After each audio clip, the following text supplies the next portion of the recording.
Late भी इस कार्यक्रम में जुड़ चुके हैं। वीरेंद्र जी, स्वागत आपका। तो बताइए, आज प्राइम मिनिस्टर की स्पीच के बाद जो उन्होंने सदन में दी, देश के लोग कितने आश्वस्त हुए? देखिए, अच्छी खबर ये आ रही है कि दो जहाज ईरान से जो होर्मुज स्ट्रेट है उसको पार कर रहे हैं, वो ओमान की खाड़ी की ओर बढ़ रहे हैं जो गैस से भरे हुए हैं। और बहुत लंबे समय से ये जहाज रुके हुए थे। ये थोड़ी देर पहले देश के सारे सोशल मीडिया और अंतर्राष्ट्रीय स्तर की मीडिया पर भी इस बात की चर्चा है। और बताया जा रहा है कि ये जो जग बसंत और पाइन गैस नाम से दो बड़े जहाज हैं, उनको ईरान ने परमिशन दे दी है भारतीय झंडे लगे हुए। और उसको उसने होर्मुज के साथ एक उनका अलग जो रास्ता है जिसको वो लोग लारक और केशम गैप यानी कि चैनल बोलते हैं, उसके माध्यम से वो गुजार रहे हैं। तो ये एक अच्छी खबर है कि भारत की पहल को ईरान ने फिर एक बार उदारता के साथ लिया है। भारत के प्रधानमंत्री ने आज देश के सामने बात रखी, लोगों को आश्वस्त किया। थोड़ी कठिनाई आएगी, लेकिन चूंकि पूरी दुनिया इस युद्ध से प्रभावित है, तो सबको पता है कि अभी तेल का संकट तो नहीं है, लेकिन गैस की समस्या चल रही है। और वो जब तक युद्ध चलेगा तब तक कुछ ना कुछ परेशानी रहेगी। देखिए, होर्मुज जो है वो आधी दुनिया की लाइफलाइन इस समय बना हुआ है और उस पर कड़ा नियंत्रण है ईरान का। और उसने इसको हथियार बना लिया है कि अमेरिका से लड़ने के लिए कि तुम जितना मिसाइल गिराना हो गिराओ, हम आधी दुनिया की चैन सप्लाई, पाइप, गैस, तेल बंद कर देंगे। तड़पने लगेंगे लोग। अरे, अपने पड़ोस का पता हो ना पता हो, इस समय हर भारतीय स्ट्रेट ऑफ हार्मुज का एक्सपर्ट बना घूम रहा है। हाँ, बिल्कुल स्वाभाविक है कि लोगों की गोमती का पता नहीं है और हार्मुज पे लेक्चर आ रहे हैं। अब ये वही हाल है कि जैसे कोरोना में रेमडेसिविर इंजेक्शन खरीद रहे थे लोग, वैसे हार्मुज का भी तमाम चल रहा है चीजें।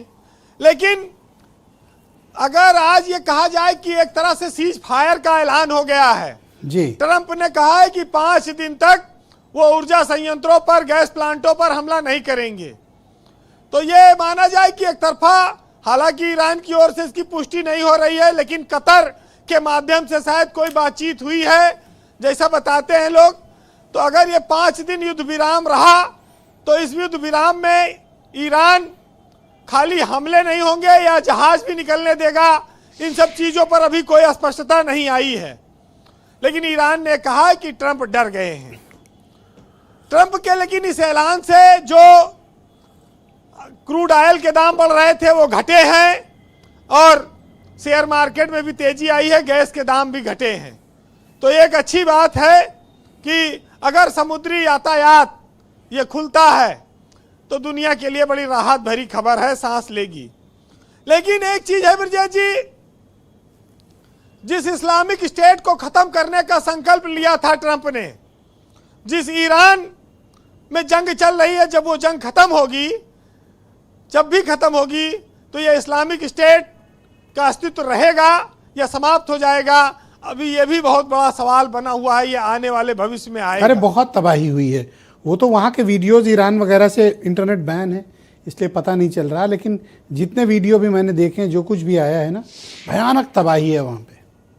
बिल्कुल, इसीलिए मैं कह रहा हूं कि ईरान इतने बावजूद उसने भारत के लिए नरमी दिखाई है और उसके लिए भारत को आभारी होना चाहिए कि आज देश में जो कठिन परिस्थितियां पैदा हो रही थी उस पर ईरान ने हमारे जहाज़ों को निकालने की अनुमति दी है।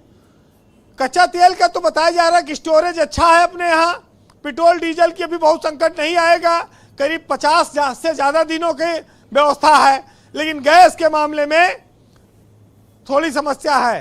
अर्थव्यवस्था का असर खाली यही है कि होटल, हॉस्टल, बड़े बड़े उद्योग ये सब प्रभावित हो रहे हैं गैस वाले। लेकिन परेशानियां आती हैं, उसका निस्तारण भी होता है। डोनाल्ड ट्रंप ने जो युद्ध विराम के लिए बातें कही हैं, उसमें ये बहुत साफ है कि वो बातचीत के लिए अब तैयार हो गए हैं। तो यही बड़ी बात है कि बातचीत हो रही है। जी वीरेंद्र जी, कंक्लूड करें जी। देखिए, भारत के बहुत सारे कामगार, मजदूर, उद्योगपति सब इन सब देशों में रहते हैं, सब चीजें ठप पड़ी हैं। भारतीय लोग बहुत बड़ी संख्या में अभी भी वहां पर फंसे हैं, रुके हैं।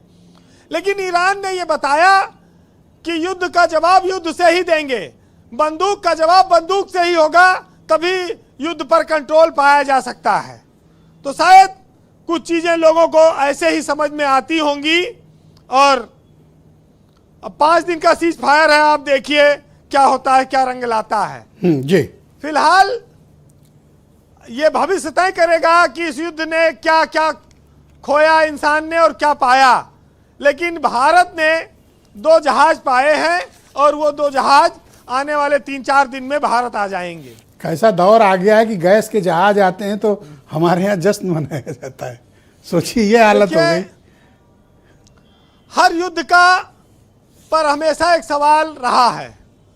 एक साहित्यकार ने लिखा है कि मैदा की हार जीत तो किस्मत की बात है, टूटी है किसके हाथ की तलवार देखना, और आंखों की रोशनी से है हर संग आईना, हर आईने में खुद को गुनहगार देखना।